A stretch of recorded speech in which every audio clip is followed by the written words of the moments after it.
வணக்கம், நான் ராதிகா. இன்றைக்கி உங்களுக்கு பேபிகார்ன் பெப்பர் ஃப்ரை எப்படி செய்கிறதுன்னு சொல்ல போகிறேன். இது சப்பாத்தி ரோல் கூடயோ இல்லை சாதத்தோட சைட் டிஷ்ஷாகவும் வச்சு சாப்பிட ரொம்ப நல்லாயிருக்கும். இதை எப்படி செய்யலான்னு வாங்க வீடியோக்குள்ளே பார்க்கலாம். பேபிகார்ன் பெப்பர் ஃப்ரை செய்கிறதுக்கு பேபிகார்ன் ஒரு பேக்கெட் எடுத்துருக்கேன். 100 கிராம் இருக்கும். இதுக்கு ஒரு பெரிய வெங்காயம், ஒரு தக்காளி இந்த அளவுக்கு பொடிசாக நறுக்கி வச்சுக்கலாம். 2 பச்சை மிளகாய், மிளகு பொடி 1 ஸ்பூன், மல்லிப்பொடி 1 ஸ்பூன், இஞ்சி பூண்டு பேஸ்ட் 1 ஸ்பூன். இப்போ எப்படி செய்யலான்னு பார்க்கலாம். கடாய் வச்சு ஒரு கரண்டி அளவுக்கு எண்ணெய் ஊற்றிக்கலாம். எண்ணெய் காஞ்சதும் பட்டை, லவங்கம்,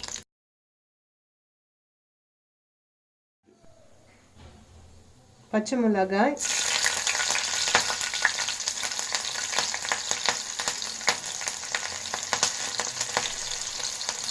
இஞ்சி பூண்டு பேஸ்ட்,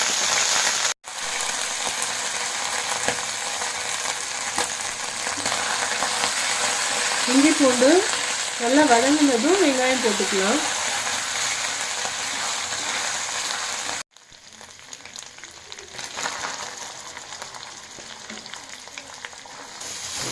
வெங்காயம் போட்டு நல்லா வதக்கிக்கலாம்.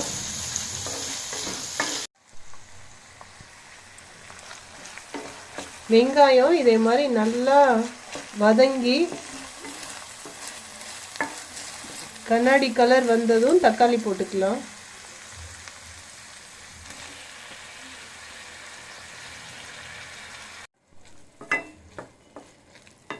வெங்காயம் நல்லா வதங்கினதும் தக்காளியும் போட்டு வதக்கிக்கலாம்.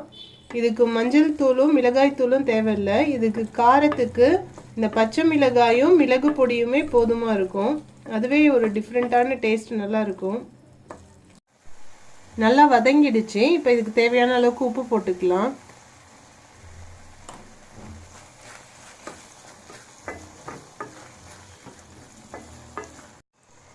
நல்லா வதங்கிடுச்சு. இப்போ பேபிகார்னையும் போட்டுடலாம்.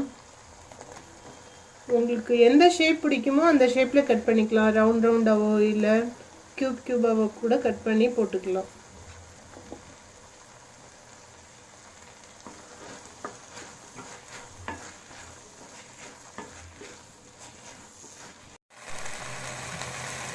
ஒரு அரை டம்ளர் தண்ணி ஊற்றிக்கலாம். அந்த பேபிகார்ன் வேகிற அளவுக்கு மட்டும். அப்புறம் தான் அது நல்லா வெந்து ட்ரை ஆக சரியாக இருக்கும். ரொம்ப தண்ணி ஊற்றிட வேண்டாம். தண்ணி ஊற்றி மூடி போட்டு ஒரு 10 நிமிஷம் மீடியம் ஃப்ளேம்லேயே வச்சு வேக வச்சு எடுத்துக்கலாம். 10 நிமிஷம் ஆயிடுச்சு. இப்போ இதை எடுத்துடலாம். தண்ணியெல்லாம் சுண்டி போய் நல்லா வெந்துடுச்சு. நல்லா வெந்துடுச்சு. இப்போ இதில் மல்லித்தூள் 1 ஸ்பூனும் மிளகுத்தூள் 1 ஸ்பூனும் போட்டுக்கலாம்.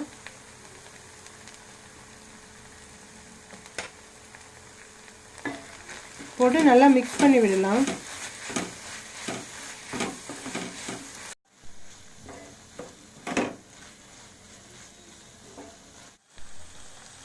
மிளகுத்தூள் மல்லித்தூள்லாம் போட்டு ஒரு 3 நிமிஷம் நல்லா வதக்கியாச்சு. இந்த மசாலாலாம் பேபிகார்னில் இறங்கி நல்லா வாசமாக டேஸ்ட்டாக இருக்கும். பேபிகார்ன் உருளைக்கிழங்கு மாதிரி ரொம்ப சாஃப்டாக வேகும் அப்படிலாம் இல்லை, கொஞ்சம் நறுக்குன்னு தான் இருக்கும். இப்போ இது நல்லா வெந்துடுச்சு. இதை ஆஃப் பண்ணிட்டு எடுத்துடலாம். சுவையான பேபிகார்ன் பெப்பர் ஃப்ரை ரெடி ஆயிடுச்சு. இது சப்பாத்தி ரோலோட சாப்பிட ரொம்ப நல்லாயிருக்கும். இல்லை சாதத்துக்கு சைட் டிஷ்ஷாகவும் வச்சுக்கலாம். இதே மாதிரி செஞ்சு பார்த்துட்டு எனக்கு கமெண்ட் பண்ணுங்கள். பசிச்சு சாப்பிடுங்க, பிடிச்சதை சாப்பிடுங்க, ஹெல்த்தியாக சாப்பிடுங்க. தேங்க்யூ.